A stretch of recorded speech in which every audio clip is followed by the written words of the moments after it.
ọlọ́mọ ṣàbà aṣọ yín ọlọ́mọ kọ́ bá dúró tì yín ọlọ́mọ bá lẹ́yìn láíláí ilal amam ilal amam ilal amam. à ń kí bàbá pé wọ́n ṣe wọ́n kú dìde wọ́n kó aṣojú sẹ́yìn bàbá Najmudeen Yasin wọ́n kí bàbá mufti.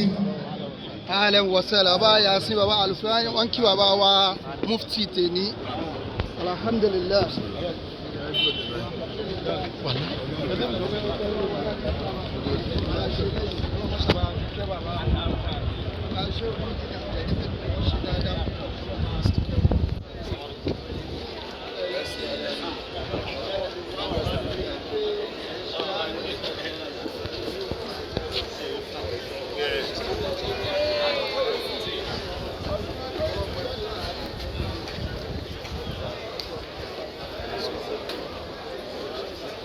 Aki wọlé bàbá wa ọlọ́mọṣẹ́ ìbá tó tì í bàbá mufti ni wọ́n kí gbogbo àwọn bàbá bàbá níkàlẹ̀ wọ́n kí bàbá ìmáàmù àgbà fún gbogbo ìpínlẹ̀ Ọ̀yọ́ bàbá ìmáàmù àgbà ilẹ̀ Ìbàdàn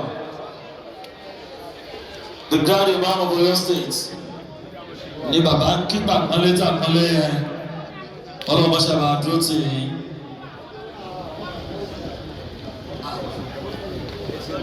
Akíbàbá àgbà mísẹ́nà fún ìjọ Nasrullah Al-Fatah ní Ọ̀yọ́ State. Bàbá Sheikh Imam Saadullah Abdulkadir Adekilekan bí wọ́n ṣe wọ́n ní Ahmed Sadiya tó yá dínì ìgbé. Bàbá retired Justice Kunle Adéyìgbé olùdárúkọ tí wọ́n tó wọ́n ti retire. Àwọn national mission bàbá ń retí báyìí 11 o'clock ní aṣọ ìgbéyàwó máa bẹ̀rẹ̀ aṣíwájú gbogbo Òṣogbo.